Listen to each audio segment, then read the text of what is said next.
There are nearly 1 million Minnesotans who play fantasy sports who deserve to know that they aren't breaking the law when they play these games with their friends, families, and coworkers. There are many businesses, including several in Minnesota, which are built upon fantasy sports. Companies can't afford to grow if they live in fear that they may wake up the next day to find fantasy sports are challenged or aren't allowed. This is a growing industry that needs regulation to keep consumers safe and ensure that fair rules are followed. So this is a regulatory structure. The bill provides regulations that all fantasy sports operators must follow, what they must follow if they want to do business in Minnesota. It levels the playing field, makes sure that all companies, large or small, are operating honestly and appropriately. It gives the Department of Public Service authority to provide oversight and allow for regulation of consumer complaints. It protects consumer funds by ensuring that their deposits and winnings are always available. It protects the minors under the age of 18 who won't be allowed to play. And it addresses concerns with problem gaming that we negotiated between committees, and it's represented in the A4 amendment. Mr. Chairman, I have with me today Mr. Paul Sharshian. Did I get it right this time? You're really close. I was really close? Yes. He's the president of the Fantasy Sports Trade Association, and he'll start out with just kind of a broad picture of fantasy sports in Minnesota. Mr. Chairman, members of the committee, thank you for hearing me today. I'm here to represent the 325 member companies of the Fantasy Sports Trade Association. Also, I've been... yes. And pronounce your name for us. Charchian, Mr. Paul Charchian. All right, thank you. Go ahead. Thank you, Senator. I'm the president of the Fantasy Sports Trade Association. I've also hosted a fantasy football radio show on KFAN for 22 years, and I own a fantasy sports company in the Twin Cities called LeagueSafe.com. You might be surprised to know that there even is a trade association for fantasy sports, but there is 325 companies that range all the way from the NFL and ESPN and Fox and CBS and NBC, all the way down to little individual guys who've just got a great idea for an innovation in the space and are working nights and weekends. We support all of those people, and as an industry, we support this bill and the amendment that you're seeing. You may not know it, but Minnesota is the nation's hotbed for fantasy sports. We have the highest per capita participation level in the entire country, right here. There are 12 fantasy sports companies just in the Twin Cities alone. All of us, every single person in this room knows somebody who plays fantasy sports. We all know that they have a great time with it, and we support the codification of the legality of fantasy sports. It's tremendously important to both the companies that are supporting it, the Minnesota companies, the national companies, and all of our consumers as well. We play fantasy sports because it's so much fun. We love being a virtual manager. We love feeling like we have an additional stake in the outcome of the sports we're already really enjoying. Opponents of this legislation may try to tell you that there's no skill component or there's a nominal skill component to this, but as somebody that has spent 2 hours every Saturday for 22 football seasons breaking down games, let me tell you what goes into this for me. Just to break down one game with two opponents, I will look at player trends, defensive schemes, coaching biases, weather, field surfaces, injuries, historic trends against opponents, playing time, and I use statistical modeling to project performances. All of that will go into the crafting of this radio show because it is skill. If this was just like a slot machine poll, there'd be nothing to talk about. It'd be 5-second long show where I just go, do what you want. There's a ton of skill involved in it, and that's part of what makes it so much fun. Opponents may try to paint a doomsday scenario here of Minnesota turning into a expanded gambling hotbed and broken homes, but the reality is that fantasy sports is legal today and completely unregulated. This bill and the amendment bring important consumer regulations to the table and ones that we support. We all know people who play, everybody in this room does, and we all know that fantasy sports is not wrecking lives. This creates a very important foundational step for the state to be able to provide important consumer protections in place. On behalf of the 325 member companies of the Fantasy Sports Trade Association, I urge you to support this legislation to codify the legal standing of fantasy sports in Minnesota. Thank you, Mr. Chairman. And then I have Mr. Jeremy Codden from the Orrick Law Firm, and he represents two of the fantasy sports companies, DraftKings and FanDuel. And I am here just to answer questions and serve as a resource. I know that you have a busy schedule today. All right. Thank you. We'll see if there are any. Anyone have any questions for either of these two witnesses? Mr. Charchian, where is your association based? Our association is really of volunteers. We have a board of 18 different people that are all volunteers across the country. Two of our board members are here in the Twin Cities. So we're more of a virtual corporation, I guess. Yeah. So, Mr. Chairman? Not a surprise, I guess. Mr. Senator Chairman, at our Pappas. last hearing, we had discussions with Kathy Peralt with the North Star Problem Gaming Association, and the committee gave us the charge to work with her, which we did. And so we have the A4 amendment, which reflects her concerns. And so if we could get that passed out, or maybe you have it. The committee has it. All right. Since you worked with her on it, why don't we ask her to come forward? She was not able to be here today, but she gave us her authorization to kind of explain the amendment, and Mr. Cotton can do that, and that respond to her concerns. So let's have that explained then. Mr. Sure, Cotton. the amendment is part of a national, so I represent FanDuel and DraftKings across the country in the state legislatures, as well as the FSTA. And our goal is to pass legislation like this. This will be one of the best bills in the country. But one of the things that we did is we've been negotiating with different interest groups. One of them is the National Council on Problem Gaming. This language is our model language for the states that we do for compulsive behavior. We haven't seen an influx of compulsive behavior, but there have been concerns that possibly that could be an issue. We want to be out in front of that. We want Minnesota to be out in front of that, as well as other states. So what this does is it takes someone who may exhibit signs or feels that they have compulsive behavior and allows them and provides them with the options and the resources to restrict themselves from playing these contests, from giving, and requires companies who register and are operating in this state legally to offer resources to them, to provide them with outlets, to provide them with the resources to restrict themselves from playing. So it is a national model here. It is something that we are proud to support and would like to see in the bill. And, Mr. Chairman, we know it's not in your Pappas. jurisdiction, but we would appreciate if the committee would adopt it, because it was an issue that came up at the last stop. All right. Any questions about the A4 amendment? Ms. Pontius has a technical correction to it. Mr. Chairman and members, this is a technical part of the amendment that the revisor noted. There's a definition of script, which appears in the criminal section of the bill, but is actually used in the first section. And the amendment, if you look on lines 29 and 30, it puts the definition but I forgot to take it out in the other place. So on page 4 Of the bill? of the bill, you'd want to delete lines 7 and 8. And then on line 5, after the semicolon, insert the end, and then insert a period at the end of line 6.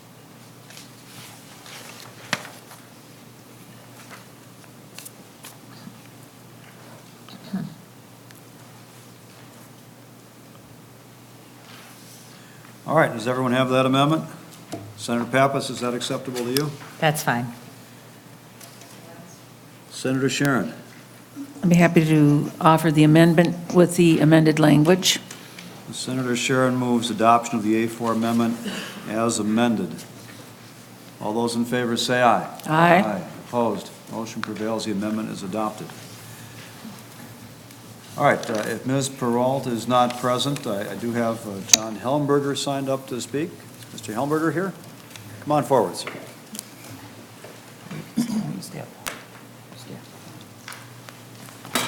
Jeremy should stay.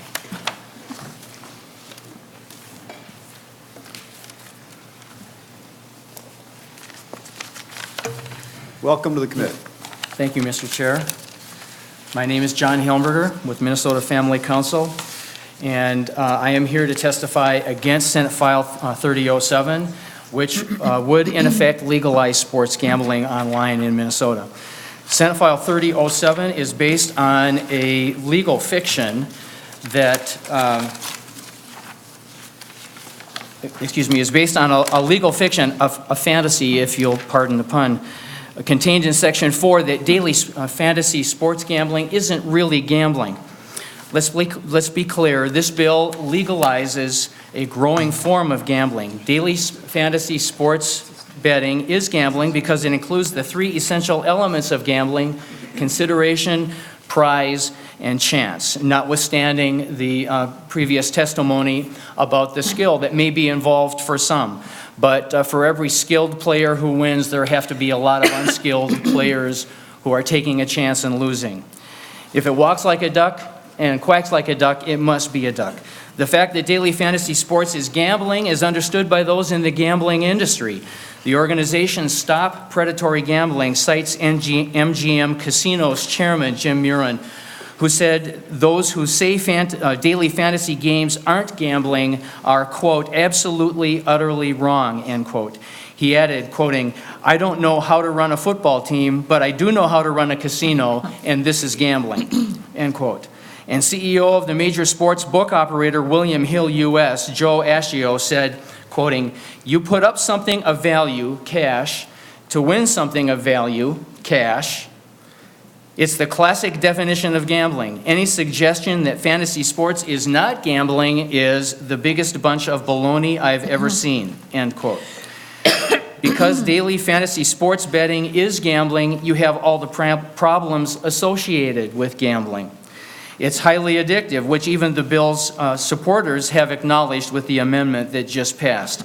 It's a predatory business practice because it ensures a lot of gamblers will lose money. It intentionally creates that outcome.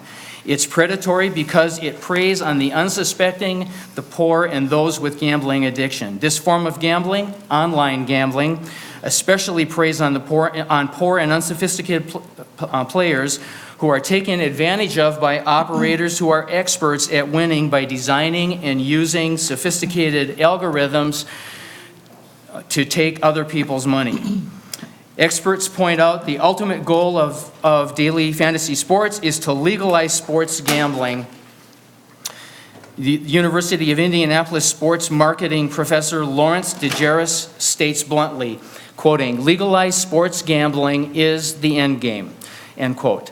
Mark Edelman of Baruch College in New York, affirming the real intent of daily fantasy sports operators, said, quoting again, "The online platform for daily fantasy sports contests, for the most part, already looks incredibly similar to sports books in casinos, and they were not designed that way by accident," close quote. Finally, daily fantasy sports gambling targets young people for gambling. The Fantasy Sports Trade Association found that almost 10 million fantasy sports players are under 18. This is a huge concern because internet gambling is especially addictive for youth who have grown up playing video games. By deceptively luring youth into online gambling, daily fantasy sports gambling operators are setting up an entire generation of young people to become problem gamblers by making especially exploitive forms of gambling omnipresent in everyday life, whether in their homes or on their smartphones they carry with them everywhere. So when you combine that ubiquitous presence and availability together with the intense passion kids often have for their favorite athletes and sports, and then blend in sophisticated target marketing, player data tracking, and tendency exploitation, daily fantasy sports present a dangerous, predatory mix to children in the short and long term. For the above reasons, we oppose this bill and its expansion of predatory gambling in Minnesota, and we urge members to oppose it as well. Thank you. Thank you, Mr. Helmberger. Any questions for Mr. Helmberger at this time? Not seeing any. Senator Pappas. Mr. Chairman, just a few brief comments, and I'd like to ask Mr. Cotton to comment. Previous testifier mentioned that there's 1 million Minnesotans who play fantasy sports, so in some ways the horse is out of the barn on this issue. At my last stop, there were 2 legislators in the room who play fantasy sports, and I just was given this quote from a group called Stop Predatory Gambling. In their words, "The typical fantasy sports league is not gambling because winning is based predominantly on skill and knowledge about the featured sports and its athletes, not on chance. In other words, fantasy sports leagues challenge the participants to exercise judgment-making skills similar to a coach or general manager." So, reasonable people can disagree, but Many, many Minnesotans are engaging in this sport, this fantasy sport, and what we're really trying to do here is now put in some consumer protections. I would only add that some of the concerns that you heard. Mr. Coder. Oh, I apologize. About age verification. That is now in the bill. That's why this bill is so important. If there are concerns about minors playing, this legislation will stop that. This legislation will require operators to ensure that the people who play this are over 18. So you won't have this concern of minors playing what is essentially, it is a skill-based entertainment. This is, I don't go to casinos. I don't gamble, I don't do anything, but I've played fantasy sports for 20 years now. It is a form of entertainment for me, for the million other Minnesotans. I'm not from Minnesota, although I do love this city. But I think that to characterize this as gambling is just, I think, a flawed conclusion. I also, with the duck test, there's been so many problems with the duck test. The idea that something looks like a duck, quacks like a duck has led to more problems in our society than it's cured things in our society. All right. Is there anyone else who wishes to testify? Come on forward, sir.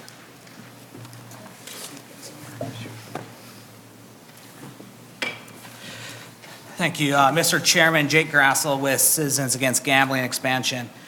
First, a few clarifying remarks. There are 1 million people in Minnesota who play fantasy sports. That's not what's at issue. Most of those players, almost predominantly, are playing season-long fantasy sports. Nobody across the nation has come forward to try to regulate or keep people from playing season-long fantasy sports. And actually, the handout that was provided at my request from Stop Predatory Gambling out of Washington, D.C., they've put that forward. Those quotes were in relation to season-long fantasy. Nobody contends season-long fantasy is gambling. The contention, though, however, is when you move from season-long fantasy sports, which have been going on since 1980. However, daily fantasy sports has now come in under, attempting to come in under a 2006 carve-out that was done for season-long fantasy sports to create a new industry, a brand new industry that hasn't been around, that people haven't been playing for 20 years.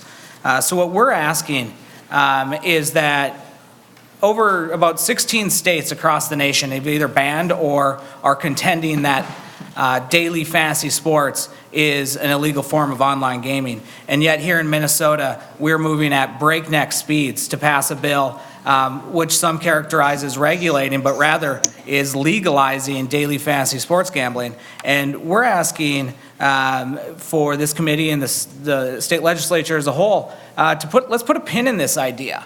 Let's actually have some thorough, in-depth discussion and investigation over the summer and into the fall before we come back in a full session next year and perhaps relook at this. There is as the comments have stated, there's a skill base.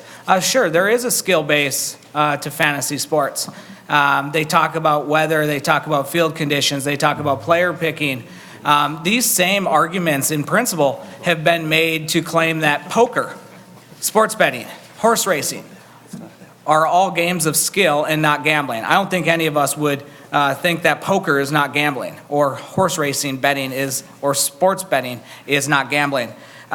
So those have all come forward, and just in logic, if there is skilled players playing that are picking their opponents who are unskilled players, one of those must be gambling. Otherwise, the unskilled player will never win and have no chance. So there is a prize element, there is a bet element, and there is ultimately a chance because there needs to be some ability for an unskilled player to win in this, and there is. And it's advertised as such that any old Joe can win $1 million, and thus that any old Joe who doesn't have the skill of a shark is inherently gambling. So we would ask that we put a pin in this bill.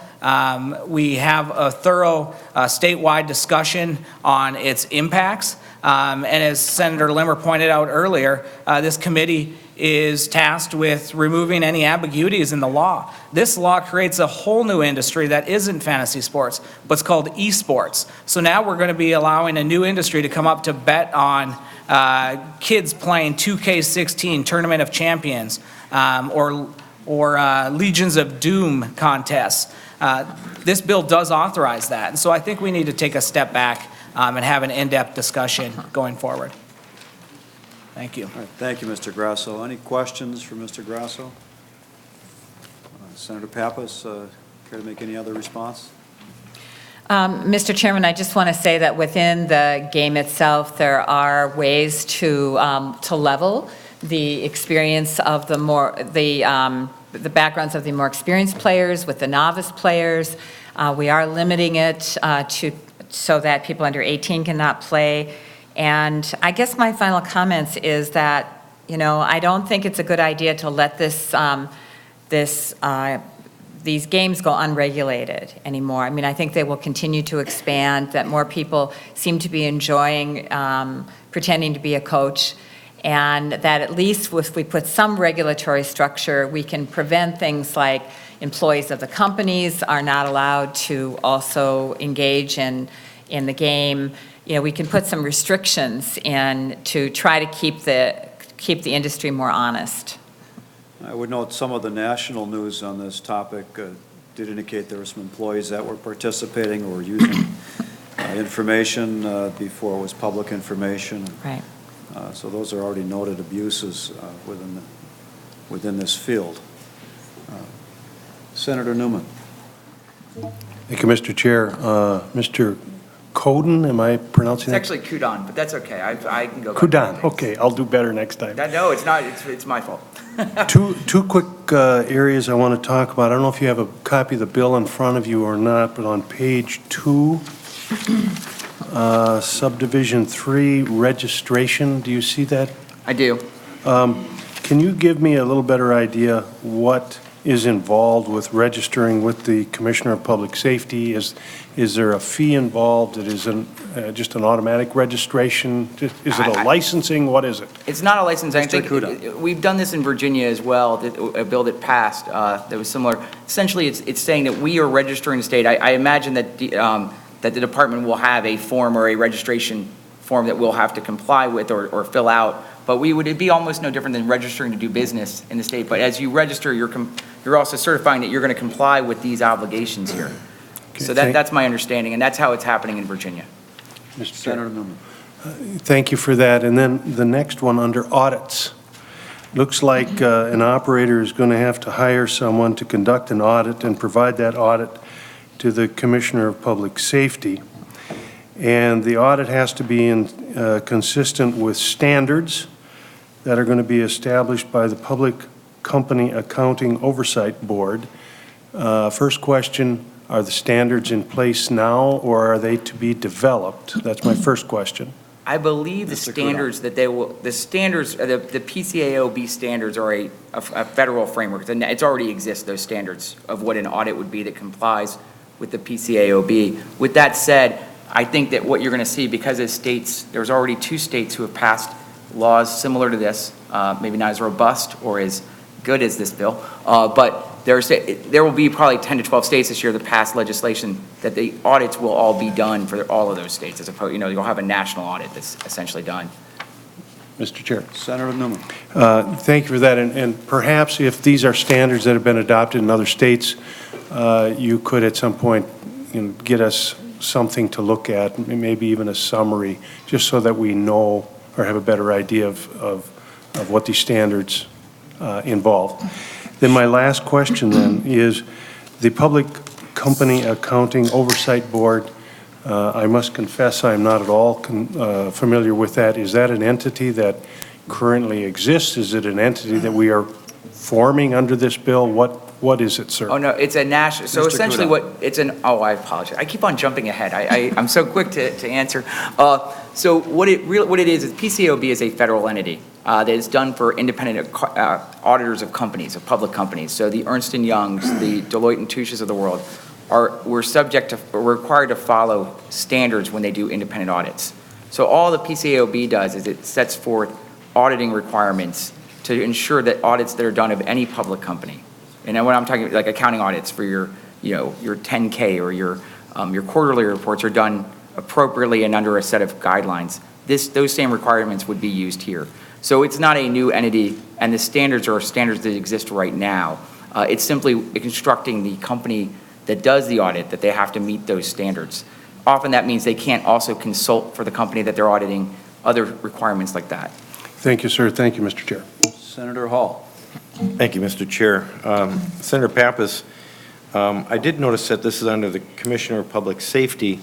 Why would you not put it under the Commissioner of Gaming or someplace else? What's the safety factor here? What are they called? The Office of, sorry, I do know the name of their office. The Alcohol and Gambling Enforcement Division is in the Department of Public Safety. And we have been in conversation with them. This bill does need to go to Finance to determine what the registration fee would be. And so we'll have more conversations with them between here and when the bill, if it passes here today, is heard in Finance. Okay. All right. Any other questions? Is there anyone else in the audience that wishes to testify in connection with the bill, either for or against? Any further discussion by members of the committee? Is there a motion? Senator Goodwin moves that Senate File 3007 as amended be recommended to pass and be... okay. So, Senator Pappas, before I call the vote on it, a little uncertainty as to which committee gets it next. I understand both Taxes and Finance would like to see it. Last we heard, maybe Taxes wanted to hear it first, but I don't know. Do you have any update on that? That was news to me that Taxes wanted to see the bill.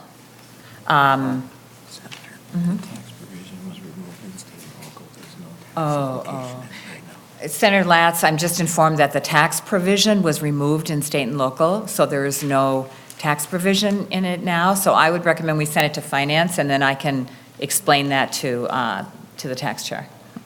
All right, I'm glad I asked. Right, I'm glad you did too. All right, Senator Goodwin has moved that Senate File 3007 as amended be recommended to pass and be re-referred to the Senate Finance Committee. All those in favor say aye. Aye. Opposed? No. The motion prevails. Thank you. Thank you. Thank you.